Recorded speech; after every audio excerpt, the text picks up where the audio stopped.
자, 이번에는 코코메디가 되겠습니다. 코코메디. 네, 그래요. 자, 코코메디.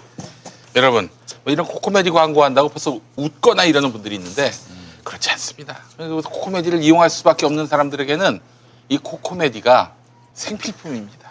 그렇잖아요. 옛날에는 어떻게 살았나 모르겠어. 옛날에는 또 민간요법이라는 게 있었다고 하죠. 뭐가 있었어요? 다양한 형태의 민간요법이 있지 않았을까. 코코메디 대신에 뭐 다른 걸 뭐 쓰셨나? 예. 아, 그래요. 다시 한번 좀 설명을 드리자면 이걸 넣고 여기 그렇게 디테일하게 말씀 안 하셔도 될 것 같아요. 이걸 넣고 보여주면 다 아실 것 같은데. 여기 저기 사용 설명서에 따라서 부황 뜨듯이 뜨면은 피가 돕니다. 피가 돌면 기능이 회복되는 거죠. 그러니까 한마디로 그게 안 되는 이유가 피가 못 도는 거야. 결국에는 문제가 뭐냐면은 계속 책상에 앉아가지고 계속 그 사무만 보고 앉아 어디 있으니까. 돌아다니지도 않고 운동도 안 하고 그런 사람들이 사실은 이런 거 많이 그런 필요합니다. 분들은 많은 부분은 좀 그런 분들이 있으면은 제가 지난주에도 말씀드렸습니다만 정의도 바로 세우지 않을까. 아, 우리 검사님들 아무래도 너무 앉아 계셔가지고 네. 정의를 세울 수가 없는 분 같아. 아, 그래요. 아, 네. 이거를 쓰면은 정의도 바로 세우실 수 있을 것 같다. 아, 그래요. 서서 네. 일하게 하면 되겠네. 예. 자, 아직도 발기부전 조로 전립선 문제로 고민하고 계신 분들 계십니까? 같은 고민을 가지고 있는 분들은 이미 코코메디로 확실한 도움을 받고 있습니다. 남성들의 말 못할 고민들 특허받은 의료기기 코코메디로 해결하시기 바랍니다. 코코메디는 미국 FDA 등록, 대한민국 식품의약품안전처로부터 성능과 안전성을 인정받아 의료기기 3등급 승인을 받은 제품이고요. 대형 S병원 비뇨기과에 납품을 하고 있어서 안심하고 사용하셔도 되는 남성 기능 강화 의료기기입니다. 여기서 의료기기라는 사실이 굉장히 중요합니다. 의료기기로 등록을 해야 돼요. 이거는 의료기기입니다. 이렇게 말해서 될 수 있는 성격이 아니야. 또 이런 방송에서 아무리 유튜브라도 의료기기 승인도 안 받았는데 의료기기다 이렇게 말하면 이건 사기입니다. 의료기기로 등록되기 위해서는 식품의약품안전처로부터 까다로운 기준을 통과해야만 가능합니다. 그래서 의료기기는 아무 데서나 판매할 수 없습니다. 김용민닷컴에서 코코메디를 판매하지 않는 이유도 김용민닷컴에는 의료기기 판매에 관한 허가가 없어서 그래요. 이게 뭐 안 팔려서 김용민닷컴에서 안 파는 게 아니라 김용민닷컴이 의료기기 판매에 관한 허가를 받아야 되는데 기왕 좀 받으면 안 되나 하는 생각도 들었지만은 우리는 이제 주로 먹는 걸로만 좀 승부를 해야 되지 않겠는가 싶어서 그런 것도 있고 복잡해요 정말. 굳이 뭐 코코메디 하나 팔려고 그럴 수는 없어서 여러분들 코코메디에 가셔서 구입을 하시면 되겠습니다. 딱 한 번 하루 10분 부작용 없는 남성 기능 의료기기 코코메디로 활기차고 자신감 있는 생활을 즐기시기 바라겠습니다. 이벤트 참여 방법은 검색창에 김용민 코코메디 이벤트라고 검색하시면 됩니다. 김용민 발기부전 이렇게 해서 입력하는 분들이 있습니다. 이동형 발기부전이 아니었고. 그건 괜찮습니다. 김용민 발기부전으로 입력을 했다가는 바이러스가 자동 다운됩니다. 여러분, 그러면 안 됩니다. 자, 김용민 코코메디 이벤트라고 검색하신 다음 상단 링크 또는 블로그로 들어가서 제품 정보 확인한 후에 상담 신청을 하시면 되겠습니다. 또는 본사 대표번호 080-695-7000번으로 전화하셔서 부담 없는 무료 상담 받아보시기 바랍니다. 개인정보는 절대 노출되지 않으니까요. 안심하시고 상담 받으시기 바라겠습니다. 지금 징계위원들 누가 징계위원이고 또 그들의 성향은 어떤지 이거 좀 알 수는 없나요? 현재? 아직은 공개가 안 됐습니다. 그래서 저번에 감찰위원회도 명단이 공개가 안 됐었는데 그날 현장에서 기다리고 있던 기자들이 누구 들어갔는지를 확인을 한 거예요. 밑에 이수정이 있고. 네. 근데 특히 이수정 교수가 들어간 건 전부 이수정 교수가 나쁘다는 게 아니라 이수정 교수님 같은 현재 지금 야당 당직을 맡고 있는 분이잖아요. 네. 그러니까 정치적인 부분에서 논란거리가 나올 수 있는 부분인데 그런 부분이 감찰위원회에 참여했다는 게 문제가 있고요. 그다음에 유일임 저기 그 법조 기자클럽 회장이가지고 전 YTN 기조실장이라신 분 그분 같은 경우는 과거에 자기 사건과 관련해 가지고 검찰 수뇌부에 로비를 하려다가 문제가 됐던 사람이에요. 그런 분들이 어떻게 감히 감찰위원회에 포함이 됩니까? 그리고 또 한 사람 저기 의정부 검사장 같은 경우도 그래요. 그분은 윤석열을 옹호하는 성명서에 이름을 올린 분이거든요. 그러니까 이분은 애초에 감찰위원으로서 자격이 없는 분인 거예요. 이렇게 되면은 회피, 기피, 재척 사유가 되는 거예요. 그러네. 세 분 다. 네. 그러니까 7분 중에 3분이 그런 것이고 또 나머지 한 분은 의사세요. 네. 요즘 의사 선생님들이 문재인 정부하고 별로 안 좋잖아요. 아유, 뭐 안 좋은 정도가 아니지. 예. 뭐. 그런 걸로 보면 애초에 어떻게 보면은 이거는 답이 정해져 있었던 거예요, 여기도. 답정너. 예, 답정너였어요. 그러니까 이걸 가지고 감찰위원회 결론을 가지고 이것을 뭐 윤석열 총장에 대한 명분을 삼는 그런 거는 애초에 잘못된 거다. 아니 당장 저 같은 경우 다 빼더라도 이수준 교수 같은 야당 당직을 맡고 계신 분인데 그분이 지금 정치적 사안에 문제가 됐지 않습니까? 네. 총장이 정치적 중립성 위반이 논란이 되고 있는데 그런 사건에서 이분이 감찰위원으로 활동할 수 있다? 말도 안 되죠 이거는. 그리고 대부분의 기사들이나 뭐 언론 혹은 종편이나 방송에 나와서 감찰위원회 얘기를 하시는 분들을 보면 이 감찰위원회가 편파적으로 돼 있다라는 말은 거의 안 하세요. 그 같은 논리라면 징계위원회에 윤석열 총장을 해임해야 된다는 사람들이 다 들어간다고 해도 뭐라고 하면 안 되는 거예요. 그렇죠? 아마 거의 뭐 장관이 이제 입각될 때 네. 프로필 나오잖아요. 사진과 함께. 네. 아마 그렇게 보도가 될 겁니다. 징계위원 누구였나. 과거 경력 중에 정말 문재인 대통령하고 그림자라도 같으면은 겹치면. 뭐 경희대 출신이면은 바로 대통령하고 같은 학교. 경희대 201번. 출신이 몇 명인데? 201번 버스를 같이 탔던 뭐 지금 문제가 되는 부분이 또 한 가지 있는 것이 계속 윤석열 총장 쪽에서 징계위원이 누구냐 자꾸 맞아요. 공개하라 그래요. 그 중에서도 윤석열 총장의 목표는 딱 하나예요. 그 현직 검사인 두 명의 현직 검사 2명이 그 들어가야 되잖아요. 징계위원이 명단을 있는데 받아가지고 이문정 진해원 안 됩니까? 보통 한 분은 검사장급으로 하시고요. 검사장급. 한 사람은 이제 그 평검사급에서 이렇게 하는 경우가 많은데 대충 뭐 어느 분일 것이다라고 짐작이 되는 부분이 있죠. 네. 그래서 그랬는지 요즘 그분들 전화를 안 받으시는 아, 분이 전화 안 받으세요. 그래서 어쨌든 간에 집중적으로 뭔가 공격이라든지 작업을 할 수가 있기 때문에 그거를 사전에 미리 공개하기가 어려운데 그리고 본인들은 진짜 재판이 시작됨에도 불구하고 기록도 안 보여주면서 진짜 너무 말도 안 되는 거예요. 이런 이중적 행태에 대해서 짚어주는 언론은 없어요. 아주경제 말고는 없죠. 그렇죠. 아주경제 말고는 없죠. 저희들도 지금 되게 열심히 쓰고는 있습니다만 요새는 점점 역부족이라는 생각이 들 때가 많아요. 어떤 면에서요? 예? 혼자 떠드니까 혼자. 그러니까 한두 번이지 1년 내내 지금 혼자 떠들고 있잖아요. 그러니까 이게 처음에 딱 나왔을 때는 새로운 사실도 있어라고 얘기할 수 있는데 계속되면은 얘네만 편파적인 거 아니야라고 몰아가는 분들도 있어요. 근데 너무 황당하죠. 그 저희가 다른 얘기를 하려면 얼마나 팩트 체크를 더 열심히 해야 맞아요. 되는 그러니까 건데. 다 아니라는데 우리만 맞아!라고 얘기를 하는데 다 맞다고 그러는데 우리만 아니야!라고 얘기하려면 얼마나 그게 나름의 준비가 철저해야지 가능한 일인지 잘 모르는 것 같아요.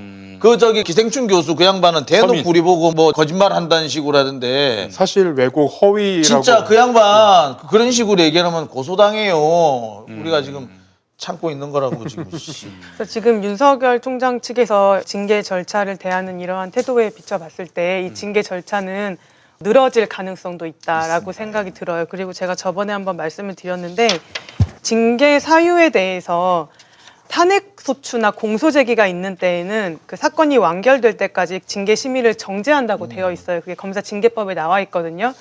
그런데 지금 판사 불법 사찰 같은 경우는 이제 형사 사건이 될 가능성도 있기 때문에 그리고 지금 징계 사유로 추미애 장관이 제시한 것들은 경하다고 볼 수 없는 어떤 중징계 사유이기 때문에 만약에 이런 일들로 탄핵 소추나 공소 제기가 있으면 징계 심의가 정지될 가능성도 배제할 수 없고 그다음에 만약에 위원회가 공개가 됐을 때 징계 절차에 들어갔을 때 또 윤석열 총장 측에서는 이거 불공정한 징계 의결할 가능성이 있는 위원이다라고 하면서 또 기피 신청을 하면 거기에 대해서 또 선례가 없기 때문에 아이고 그러면은 12월 10일까지 무슨 일이 벌어질지 모르네요. 모르는 상황이기 때문에 저는 어허, 일단 참. 법무부에서 이 네. 직무집행정지 가처분 이 결정에 대해서 항고를 검토하고 있다고 하는데 저는 아, 일단은 이 고등법원에? 결정에 고등법원 일단 이 집행정지 결정에 대해서 항고를 먼저 하는 게 필요하다라는 그런 생각이 그러면 들더라고요. 항고하면 금방 나옵니까?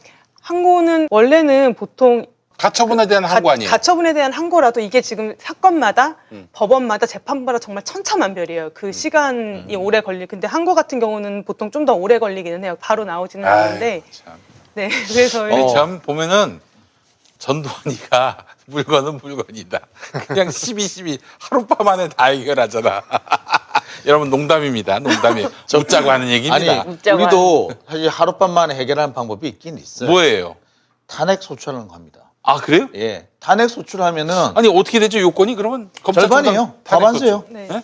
국회의원 가반수면 돼요. 아, 근데 이제 대통령만- 그쵸. 탄핵 소추가 되면은 집행은 일단 정지가 되니까요. 예, 집행이 무조건 그 집행도 정지되고 직무집행 직무 수행도 정지가 됩니다. 문제가 되니까요. 아, 그래요? 그러면은 제가 볼 때는 그게 이 건을 제일 자꾸 추미애 법무부 장관한테 떠밀 거 아니라고 봐요. 예. 오히려 제가 볼 때는 지금 특히 그게 제일 빨라요, 이제 보니까. 예, 사실 제일 빨라요. 아니 정말로 중요한 부분인데 윤석열 총장이 지금 특히 행위 중에서 이게 정치적 중립성 위반이라든지 판사 사찰에 대한 부분은 이거는 심각한 문제입니다. 아, 그래요. 이거는 자꾸 별게 아닌 것처럼 얘기하는 사람들이 있는데 아니에요. 이거 정말 심각한 문제예요.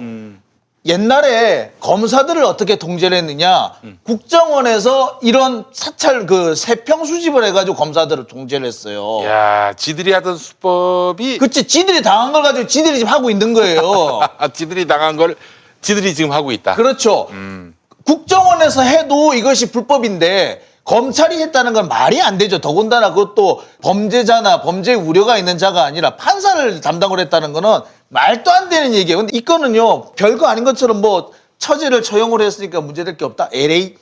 이거는 명백한 사찰이고 이거는 명백하게 탄핵 사유가 됩니다.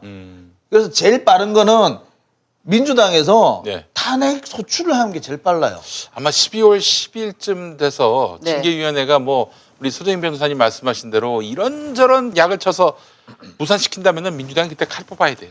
그러니까요. 그러니까 이게 사실은 박근혜 탄핵 때도 우리는 정말 너무 하루하루가 급하다고 생각이 들었는데도 불구하고 그게 빨리 처리되진 않았거든요. 한 달 보냈죠. 네. 예. 정말 속타는 한 달을 보냈잖아요. 정말 할 건가 말 건가에 대해서도. 그런데 지금 이것도 이제 국회에서 처리하기 전에 징계위 절차를 기다릴 거예요. 그래서 계속 여기서 도저히 안 날 것 같은 경우에는 탄핵을 결의를 하겠죠. 근데 그 전에 먼저 서두르지는 않을 것이다. 특히 지금 뭐가 문제냐면은요. 윤석열 검찰총장이 자기 자신을 감찰한 대검 감찰부에 대해서 수사를 시작을 했단 말이에요. 명백한 보복이에요. 명백한 보복일 뿐만 아니라 직권남용이에요. 해서는 안 될 짓을 하고 있는 거예요. 이거는 옛날에 박근혜 정부 때 우병우가 자기 자신에 대해서 수사를 하고 있는 특별감찰관, 네. 특별감찰관을 사찰하고 오히려 수사를 하려고 했던 그 사건하고 똑같은 거거든요. 누구시지? 이석수. 이석수. 예, 이석수 특별감찰관을 오히려 수사에 넘겼던 그 사건하고 똑같아요. 이거야말로 이거는 탄핵이에요, 탄핵감. 그리고 사실 탄핵 소추는 우리 대통령을 생각하지만 사실은 원래 어디다 쓰려고 만들었냐면 검사랑 판사를 징계할 때 쓰려고 만들어 놓은 게 탄핵 소추예요. 사실은 원래 제도의 목적은. 네. 그러니까 지금 국회의원들, 민주당 국회의원들이 추미애 장관만 쳐다보고 있을 게 아니라 자신들이 해야 할 일을 해야 돼요. 왜 안 합니까? 자꾸 이 사람들 남한테 일 넘겨놓고 자꾸 옆에서 그냥 훈수만 두려고 그러는데 아주 못된 버릇이에요. 표가 아깝습니다. 내일 모레 그 판사 회의가 열린다고 하셨잖아요. 네. 그때 이 판사 불법 사찰이라던가 그리고 이 행정부 결정에 대해서도 한번 논의가 이루어졌으면 저는 좋겠다라는 생각이 드는 게 판사를 불법 사찰한다. 그 윤석열 총장 측에서는 이거는 공판 준비를 위한 것이었다라고 하면서 별거 아니다. 변호사도 다 판사 정보 수집하지 않느냐라고 하는데 사실 그 권한 없는 기관에서 판사의 정보를 수집했는데 그게 어떤 목적성을 가지고 있다면은 어떤 불법적인 목적을 가지고 있다면 그건 불법 사찰이 되는 거거든요. 그런데 검찰이 언론을 이용해서 언론 플레이를 한다는 것은 정말 공공연한 사실이죠. 그리고 제가 지난주에 말씀드렸던 게 정경심 교수에 대해서 공소장 변경을 기각한 송인건 판사가 기각한 다음에 어떤 기사가 나왔는지 말씀드렸잖아요. 그런 것들로 이제 판사의 정보를 수집하고 있다가 세평을 수집하고 있다가 검찰 쪽에 불리한 어떤 일들이 발생을 했을 때 그 판사를 언론으로 낙인을 찍어버리는 그런 효과를 가져오기 위해서 저는 그게 이렇게 일목요연하게 정리가 되어 있었을 수도 있다라고 의심을 해보거든요. 그래서 검언 유착 사건이나 그런 것들도 더 이제 상세하게 잘 조사가 되어야 하는 것이고요. 그렇기 때문에 이거는 굉장히 중요한 중징계 사유다. 이거는 법원에서도 여기에 대해서는 그냥 넘어가면 안 되지 않을까 이런 생각이 드는 게 나 몰라라 할 수 있는 그런 내용이 아니잖아요. 그렇죠. 누가 나의 그 송인건 판사 판결도 제가 설명을 드렸지만 대법원에서는 오히려 송인건 판사의 판단이 법리적 판단이다라고 이렇게 뒷받침까지 해준 판결을 가지고 그 송인건 판사를 낙인을 찍어버리잖아요. 기사들로. 그 판사 입장에서 봤을 때 내가 이렇게 해놓은 게 뒤에서 이렇게 수집이 되고 있다가 내가 어떤 판결을 했을 때 언론을 통해서 내가 이렇게 낙인을 찍히겠구나라던가 이건 완전히 그쵸. 어떻게 보면 명예훼손하는 것이거든요. 그쵸. 이런 것들을 어떻게 가볍게 받아들일 수가 있는 건지 저는 이거는 명백한 그 연관 관계들이 다 소명이 된다면 그건 명백한 불법 사찰이라고 생각이 들고 그다음에 이 행정법원 결정도 제가 검토를 해봤어요. 그런데 다 아시다시피 여기는 징계 사유에 대해서 판단을 아예 하지 않았어요. 그 이유가 그쵸 다 예. 그러면은 조중동이 이거는 무리한 징계라는 전혀 걸 아니에요. 사법부가 아니에요. 인정했다라는 그거는 식으로 말도 하는 안 되는 거예요. 징계 사유가 아예 판단이 안 됐고요. 네. 그 징계 사유를 판단하지 않은 이유는 뭐냐면 이 가처분 사건의 본안 사건이 징계 소송이 아니라 직무 정지하는 소송이기 때문에 이거는 징계랑은 관계 없으니까 징계 사유는 판단하지 않고 네. 회복하기 어려운 손해인지 여부만 판단하겠다라고 하면서 지금 징계 사유는 아예 판단을 안 한 것이거든요. 그런데 행정소송법상 집행 정지를 하기 위해서는 회복하기 어려운 손해가 있어야 되는데 그 회복하기 어려운 손해를 판단하기 위해서는 본안 청구의 승소 가능성도 판단이 돼야 돼요. 그렇죠. 근데 그 본안 청구는 여기서는 이 재판부의 말대로 직무집행을 정지하는 게 본안 소송이지만 추미애 장관이 직무집행을 정지한 이유는 이 징계 사유가 중하기 때문에 정지를 한 것이거든요. 그렇다면은 그 본안의 내용에 필연적으로 이 징계 사유가 포함이 돼서 판단이 돼야 이 집행정지 결정문이 완결된 결정이 될 수 있는 것인데 제가 좀 말이 어렵게 설명이 되는데 그게 구멍이 뚫려 있다고요. 제가 봤을 때는 중대하고 명백한 구멍이 뚫려 있기 때문에 이거는 명백한 판단 오류이기 때문에 저는 이건 일단 항고를 해서 다퉈볼 실익이 있다라고 그렇게 생각이 들어요. 그렇군요.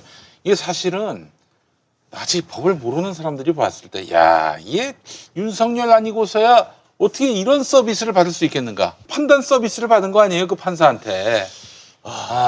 좀 그런 측면은 있긴 있어요. 예. 만약에 이 사람이 예. 검찰총장이 아닌데 이런 비위, 특히 이제 장모라든지 뭐 부인이라든지 주변 측근 인사라든지 또는 자기 자신에 대한 감찰 방해라든지 이런 명목으로 직무 정지가 돼서 들어왔다면 이게 과연 집행 정지가 받아들여질 것인가? 제가 볼 때는 어렵죠. 이게 판단이 됐다면 아마 어려웠을 것 같고요. 그다음에 저도 이제 여러 변호사님들께서 방송에 나오셔서 이 결정문을 검토하신 내용들을 이제 많이 봤는데요. 그 중에서 저도 주목했던 게 검사징계법에 따르면은 법무부 장관은 필요하다고 인정할 때 징계 혐의자에게 직무 집행의 정지를 명할 수 있다고 규정돼 있어요. 필요하다면. 이거는 재량을 법에서 인정한 것이거든요.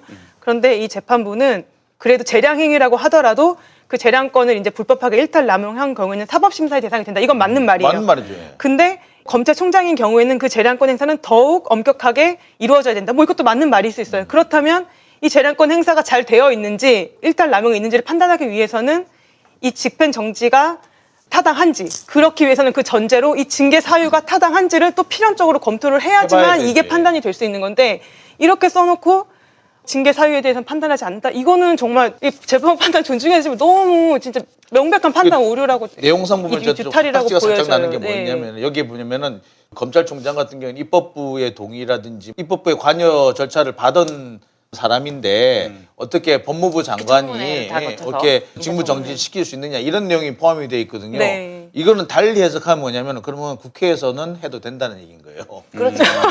국회에서 하라 뭐 이런 네, 얘기. 그러니까 저는 그래서 이 국회에서 하라는 얘기야? 이렇게 탄핵하라는 얘기인가? 네, 국회에서 인사청문회까지 거친 사람이지 않냐 검찰총장이라는 거는 그러니까 정부가 추천하고 국회에서 인사청문회 거친 사람인데 사실은 내가 일개 재판부 재판장이 그것도 가처분해서 이 부분에서 판단하기가 어렵다라고 했는데 이게 이제 제가 생각하기엔 전형적인 사법 소극주의다라고 하는데 원래는 사법 소극주의라는 거는 이런 어떤 인용이라는 거를 두지 않고 재판을 그냥 판단 안 하는 거예요. 그냥 기각해버리는 거예요. 그냥 두는 거예요. 현상 유지. 그게 행정부에서 내린 처분에 대해서는 건드리지 않는다. 행정부끼리 알아서 해라. 그런데 인용을 해주면 안 되는 거예요. 원래는 원칙은. 근데 그 행정부를 여기서는 서기호 변호사님이 정확하게 짚어주셨는데 행정부의 내부의 일을 건드리지 않는다. 행정부를 검찰총장으로 본 거죠. 검찰총장을 건드리지 않는다가 사법 소극주의라는 거예요. 아니 검찰총장이 지금 비위가 있어서 징계위원회 회부될 상황이고 그 전 단계로 직무정지가 됐는데 그 검찰총장의 어떤 업무를 보장해줘야 된다? 아니 그러니까 사법 소극주의라는 거는 전체적으로 무조건이 아니고 이제 일단 이 직무집행 가처분이잖아요. 직무집행 정지에 대한 그러니까 정지를 했는데 그것도 심지어 정지에 대한 가처분 이 가처분 심판에서는 나는 그 특별히 내가 어떤 제도의 질서를 바꾸지 않는다라는 거예요. 그래서 검찰총장이 계속 일을 하게 만드는 게 검찰총장을 그 행정부의 수반, 사실 법무부 장관은 높게 본 거죠. 법무부 장관이 함부로, 그러니까 지금 장윤진 기자님 말씀하신 것처럼 법무부 장관이 못한다? 그럼 국회에서는 할 수 있다는 얘기네라고, 그러니까 빠져나가기 위해서 그렇죠. 여러 가지 국회 핑계를 댄 말을 거예요, 여러 가지 말을 이렇게 써먹는 거예요. 그러니까 빠져나가기 그래서 제가 위해서. 다시 한번 드립니다만 이 일을 추미애 장관한테 떠넘기지 말고 국회의원들이 좀 해결하시라고. 저는 사실 탄핵이 남발되는 게 뭐 국민들한테 바람직해 보이지 않는다라는 이런 입법 소극주의가 있었습니다. 네. 입법 소극주의가 네. 있었는데 근데 탄핵 지금 소극주의 보니까 같은데요? 그게 가장 뒤탈이 없겠네. 맞아요. 그렇잖아요. 예? 행정부에서 대통령이 말 안 듣는 행정부 외청의 책임자를 목을 치는 게 좋아 보이긴 하지만은 지금 이게 정치적 문제로 비화됐으니 문재인 대통령의 짐을 덜어주는 차원에서라도 의회에서 날리는 게 가장 좋겠네. 180석을 왜 만들어줬어요? 국회에서 할 일을 하라고 한 겁니다. 근데 지금 국회에서는 자꾸 이제 추 장관에 대해서 이제 뒤통수를 치는 사람들이 있습니다. 그러니까 추 장관 자꾸 뒤통수만 치면 다행히 분수를 두려고 했다가 뒤통수를 치려고 했다가 정말로 꼴불견이에요. 이런 그러니까 꼴불견이 나는 없어요. 이제는 그 사람들이 야, 이거 정치적 견해가 많이 다르구나 이 정도로 생각을 했는데 지금 좀 돌이켜 보니까 이 사람들이 뭐 검찰한테 약점 잡힌 게 아닌가. 난 그런 가능성이 생각이 들고요. 앞으로 이제 추 장관 흔드는 여당 정치인 나오면은 한마디씩 해야겠어. 이 인간 뭐 검찰한테 약점 잡힌 게 있나? 이런 식으로 해야 되겠어. 그렇지 않고선 추미애를 지킬 수가 없어요. 네. 아니 희한하게 제가 검찰에 대해서 핏대를 올릴 때가 되면 검찰청에서 전화가 와요. 전화가 와요. 진짜요? 무슨 사건 뭐 좀 처리를 해야 되는데 잠시 시간 되십니까? 이렇게 전화가 와요. 아이고. 아 진짜 차라리 언제 출석을 하실 수 있습니까? 하면 차라리 되겠는데 그것도 아니고 전화로 처리를 할 테니까 왜 맨날 그러냐고 뭔 일만 있을 때마다 아, 그거는 이제 장윤진 부장님이 피의자로서 그렇죠. 피의자로서 당신 봐줄 테니까 전화로 봐줄 테니까 그러니까 꼭 그런다니까. 그러면 이제 그 쫄지 검찰에게 쫄지. 안 쫄 수가 없지. 역시 인간적이시네요. 아니 제가 언젠가 그런 얘기를 한 적이 있습니다. 그 불교방송 노조위원장 할 때인데 제가 막 끼면 핏대를 올리니까 어떤 위원이 아니 장윤진 씨는 겁이 없으니까 그런 말 할 수 있는데 나는 겁난다고. 그래서 내가 열이 확 받아서 했죠. 누구는 겁 안 나는 줄 아냐고. 아, 용기 있는 사람은 겁이 없는 사람이 아니라 겁이 나는 걸 참는 사람이라고. 그렇죠. 고래놓고 나니까 말은 잘했는데 그 뒷일이 걱정이 됐다. 나도 참기가 어렵다 이랬더라. 추미애 장관도 지금 공포감을 느낀다고 페이스북에 쓰셨더라고요. 살 떨리는 공포감을 느낀다고 일국의 법무부 장관이 그것도 5선식이나 하신 분이 그런 느낌을 받는다며. 아이고 그러니 장용진은 어떻게 했어요 지금? 국회에다가 탄핵 요구하는 것 자체가 무리일 수도 있겠네. 예, 예. 아니 검찰은 사실 무죄를 유죄로 만들 수 있는 힘이 있지 않습니까? 뭐 그 꼭 처벌이 되지 않더라도 그렇죠. 기소권이 있으니까요. 기소권이 있으니까 기소재량이 또 자기 있으니까요. 우호적인 언론 네. 통해서 한 사람 완전히 만신창이로 만들어 가지고 그렇게 간다든지 또 인사에 관한 투표는 그건 또 무기명이군요. 그러니까 누가 좀 총대를 매야겠네. 어? 예. 그래서 저희 김남국 의원한테 전화할까 생각 중입니다. 남국님. 그러면 유기명 되는 거 아닙니까? 원래 발의를 한 사람은 유기명이지. 그래서 우리 그 김남국 의원님, 우리 최강욱 의원님 뭐 이렇게 이런 분들이 이렇게 나서주시면 어떨까. 근데 그 탄핵 소추 고양이 목에 방울 달기네 한마디로. 탄핵 소추라는 국회의원들도 굉장히 공포감을 느끼는 게 검찰총장이 바뀌는 거지 검찰이 없어지는 게 아니잖아요. 그렇지. 결국은 나한테 칼날이 돌아온다라는 생각을 하고 계신 것 같아요. 사실 예전에 검찰총장이 옷을 벗을 때 여러 번 옷을 벗은 적 있지 않습니까? 네. 근데 벗을 때 그런 게 있었던 것 같아요. 이제 확실히 그 조직을 건드리진 않았어요. 그러니까 검찰 조직 자체를 다 뒤집어서 엎겠다, 뭐 다른 기관을 만들겠다, 아니면은 경찰에게 너네 일부 수사권을 다 떼서 주겠다 이런 거 없이는 검찰이 그야말로 수장을 날릴 때요. 짝소리 안 합니다. 뭐 예를 들면은 뭐 박근혜 전 대통령 그 당시에 최동욱 최동욱 날라갈 총장 때. 날릴 때요. 검찰들 아무 말도 안 해요. 관심도 없어요. 딱 그때 2명이 사표 냈어요. 근데 진짜 김윤상 부장하고 그 이은재 차장 검사하고 2사람이 그랬어요. 그러니까 검찰은 윤석열뿐만이 아니라 자신들의 조직을 건드릴 때는 정말 막 뭐라 그래야 되죠? 도끼 눈을 뜨고 덤빌지언정 자신의 수장에게는 그렇게 큰 관심이 있는 사람들이 아니에요. 사람도 아니고 그냥 조직으로만 보는 거지. 그렇지. 오히려 한상대 총장 때는 검찰 개혁을 들고 나오니까 조직원, 검사들의 비위를 책임지고 나가라 그랬잖아요. 한상대 총장 같은 경우는 오히려 그렇게 됐죠. 앞장섰던 사람 누구죠? 그 앞장섰던 사람이 최동욱하고 최재경, 윤석열 3명이죠. 그래요. 그때. 그러니까 그때 기억합니다. 예. 그 당시에 반란군의 공보 담당자가 윤석열 선생이었죠. 그래요? 예, 중앙지검 특1부장. 그 당시 기사를 찾아보면 한 특수통 관계자는 이런 기사들이 예, 나와요. 윤석열 근데 여기서 총장이. 만약에 이제 검찰 개혁이라는 거를 카드를 꺼낸 정부가 정확하게 정말 검찰을 개혁하려고 노력이라 정말 제대로 된 노력을 하려던 그 정부가 노무현 정부 그리고 지금 정부 아닙니까? 제가 봤을 땐 그렇습니다. 이렇게 정말. 그런데 이런 개혁이라는 말을 꺼내니까 자신들의 조직을 이제 나눈다라고 생각이 드는지 마치 윤석열을 지켜주는 것 같지만 그렇지가 않아요. 실상은 자신들의 조직이 중요한 거지 총장이 관심도 없는 그런 조직이에요. 근데 지금은 자신의 조직을 지켜주기 위해서 윤석열이 범죄에 있다는 거 뭐 모르는 게 아니겠죠? 수사하면 나오는 거? 장모도 이미 두 사건으로 기소가 됐는데 근데 그 사건에 윤석열이 아무 관련이 없다라고 보기 어려운 점들도 있지만 예전 같았으면은 총장이 옷만 벗으면 그런 사건은 그냥 덮어주고 수사를 안 해주고 그렇잖아요. 그랬는데 이제는 뭐 그런 걸 떠나서 윤석열도 목숨 걸고 덤비니까 자신들도 더 덤비고 근데 여기서 만약에 조금이라도 움츠러든다거나 공포감을 느낀다고 말했지만 이거는 우리 국민들한테 호소한 게 아닐까요? 같이 힘을 내달라. 네, 같이 힘을 내달라는 거죠. 호응해달라. 그렇기 때문에 우리가 이제 장 기자님이 먼저 이제 앞서서 탄핵 말씀해 주셨지만 탄핵이 급하게 성사되지는 않더라도 그런 부분까지 염두에 두고 힘을 실어주는 부분에 조금 주력을 하면 좋을 것 같아요. 맞습니다. 저는 네. 그 생각도 들어요. 사실 지금 윤석열 총장만 날리려면은 딱 이렇게 하면 돼요. 너만 나가면 내가 공수처 안 할게.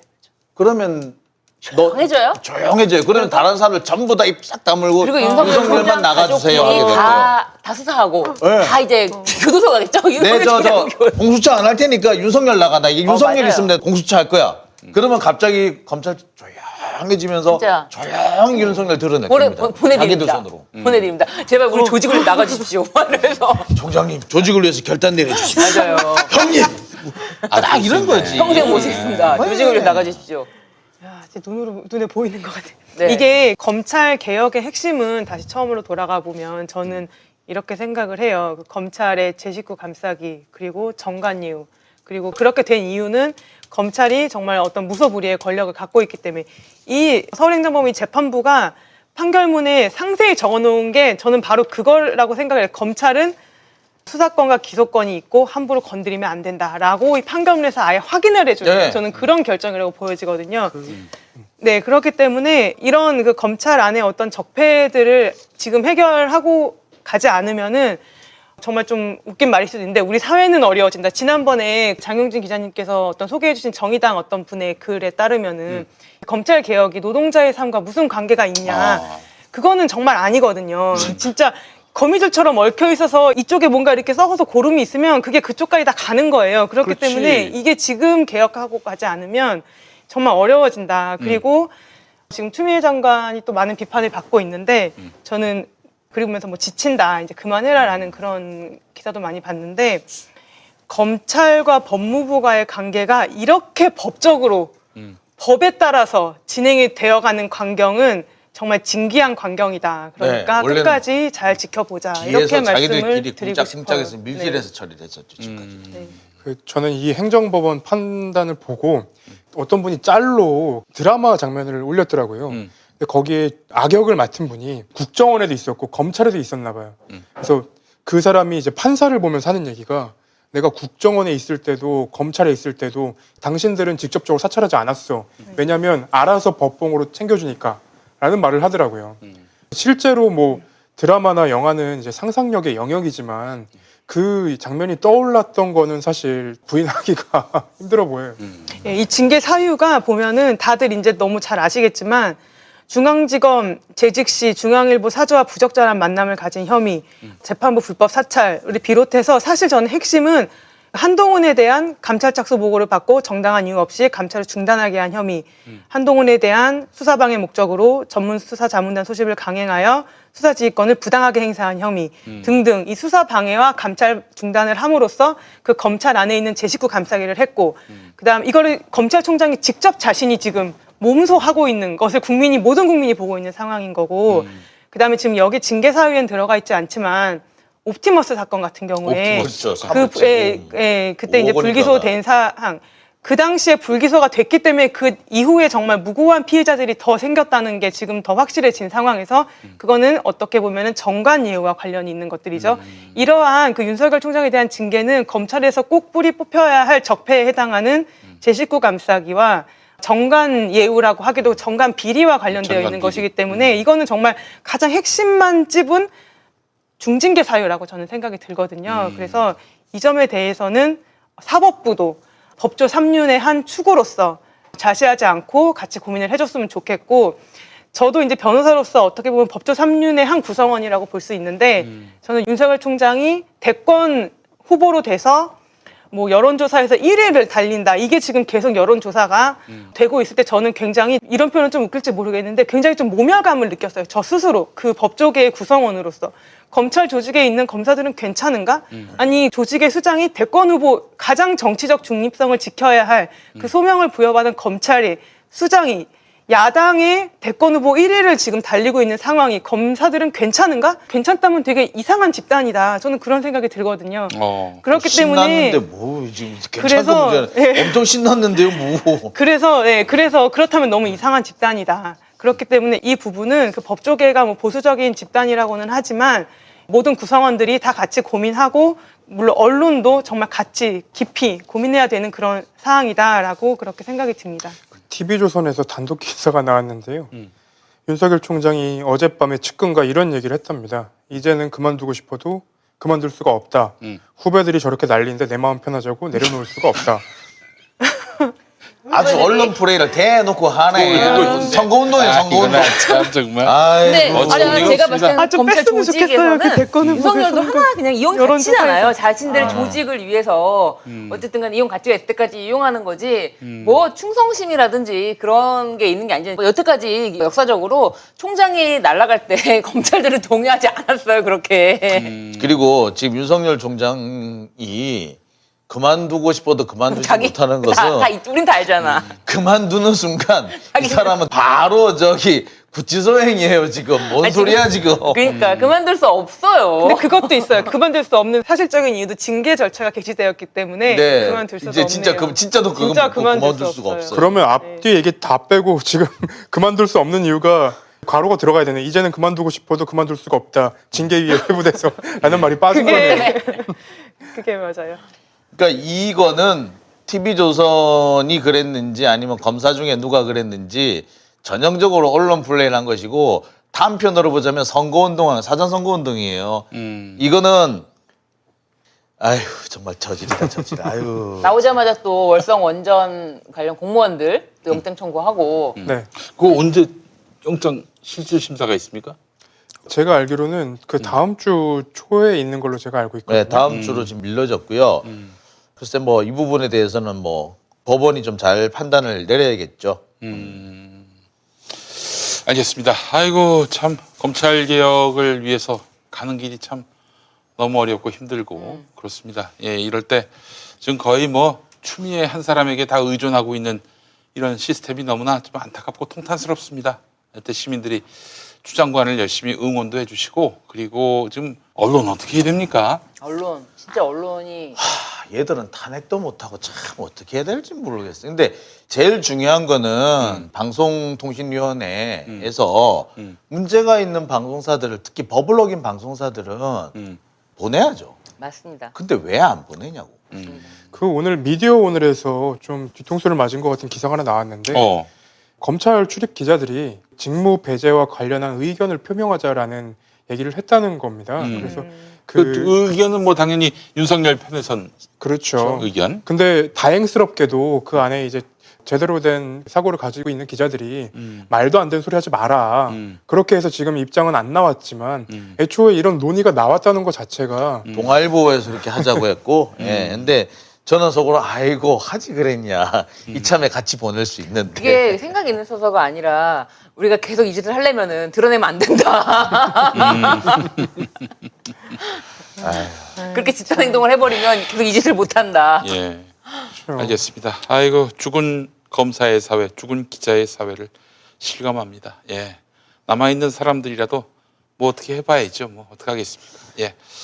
아유 오늘도 고생 많이 하셨고 다음 주가 주요 고비네요. 다음 주 12월 10일이 언제죠? 네, 목요일입니다. 목요일이에요. 일주일 와, 그러면 목요일 저녁에 우리가 따끈따끈한 그럼요. 네. 이야기로. 그 전날인 10월 9일에 현재 공수처법 처리가 예정돼 있습니다. 아, 그 법 개정도 할 수 있습니까?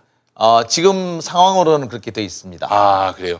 법 개정이 이루어지고 12월 10일에 그런 판단이 나오면은 윤석열 아웃되면은 그날은 참 아주 우리 시민들이 그래도 좀 1차원적인 검찰 개혁을 달성했다는 점에서 서로 자축할 수 있을 텐데 자축하는 시간이 됐으면 좋겠습니다. 네. 네. 자, 오늘도 함께해 주신 서대인 변호사님, 신유진 변호사님, 김태형 기자님, 장영진 부장님 네 분 수고하셨습니다. 감사합니다. 감사합니다. 다음 주 뵙겠습니다.